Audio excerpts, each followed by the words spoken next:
lash adjusters. You want to take off your bolts for your rocker shaft. And I'm going to clean these. I'm actually going to replace one cylinder and clean everybody else because I'm cheap. But anyway, so what I'm going to do to keep them inside just in case, because sometimes they do fall, is take a piece of tape and just go underneath and tape it up here. Just, it's not really going to hold it, just enough so I can get it off and have them not drop down and go valve lash adjuster fishing. Okay, so there's probably easier ways to do this. I'm anal, so chances are you can just take them off and it'd be fine. I've just had the experience of them falling through and it's a pain, and I want to keep, because I'm just replacing these two, I want to make sure that they stay there. So I don't know how effective it's going to be, but so far so good. Sorry I'm shaky, way too much caffeine. Okay, so you might also have the reverse problem where they don't just fall out, but they're stuck in here. I have fingernails, so I can kind of grab and wiggle them out. But just be careful, whatever you use to take them out. You might be able to, yeah, I don't know. Anyway, just don't damage it, especially if you're just going to clean them and put them back in. Okay, pulled this one off the shaft. You don't have to do that.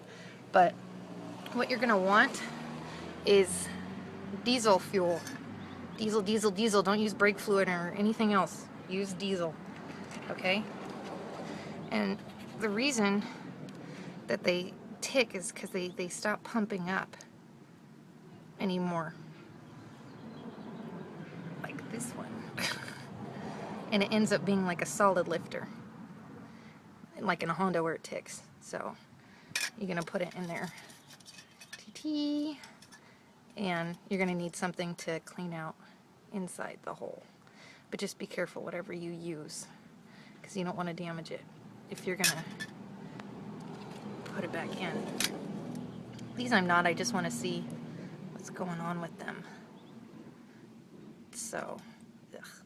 And then, okay, you're going to put some in here to clean, and then you're going to do it again after you get the gunk out. You're going to put it in here, one more rinse, clean it again, and then you're going to put it in oil and pump them back up again. Okay? I'll video all that. Okay, so here's the difference. Here's a new one, and I don't know if you can see, but it moves. It's not really pumped up, but you can see that it moves.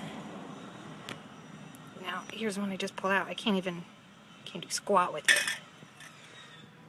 Here's the other one I took out. It squishes.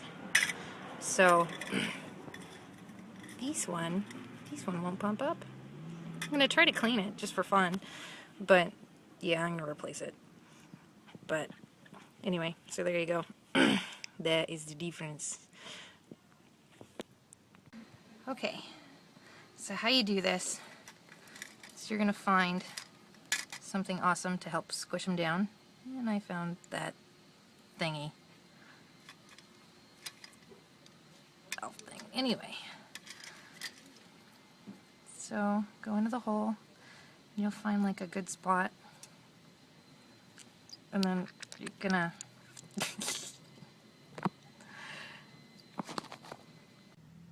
okay, so you're going to do this, squish, squish, squish, squish, something pointy, and you'll find the spot, and you'll see what I'm talking about when you put something in there, and you're gonna squish it inside there, because you don't really want to do what I'm doing here, air bubbles in it. I'm assuming. Anyway, so do it in the diesel. And then once you'll see it starts barfing out like a little octopus. And then you're going to put it in this side and keep squishing it until it comes out clean.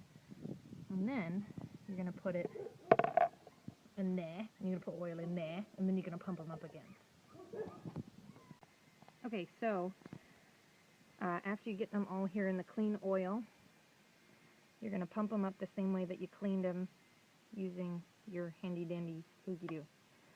And pump them up until you get all the diesel out, and you'll see what I'm talking about. It's pretty obvious. It makes goop. And then you're also going to keep pumping them up until they blow out all their air bubbles. Same thing goes for the new ones. You want to put them in the oil, and you want to keep pumping them up until you stop seeing air bubbles. And then you'll immediately put them in, another container. So you can separate them out, what you cleaned, what you didn't. And now these are ready to go. back on the shaft and back in. Okay, so what I'd suggest to help these guys stick in the rocker arms so they don't fall out would be to use Vaseline, and it's not going to hurt anything. It'll melt right away. So put a big dollop on the end of these guys, shove them back in, and they should stay. I don't have any, so I'm going to use tape again, but that should make it easy for you. Okay, now I just did this shaft over here. So when you're going to put it on, it may not fit exactly where it's supposed to, so you're just going to keep what I do, at least. I don't know if this is helpful or not, but I grab the bolt and I shake and I hand tighten everything until I can't do it anymore. This may be a little easier for me because I've got smaller hands, but I highly suggest you take the bolt, you wiggle it, and wiggle the whole shaft until it sits where it needs to sit in the groove. So, like, kind of grab it, wiggle, shake, and start screwing it down. Okay, that way you can make sure that everybody's in their spot where they're supposed to be and everything fits right.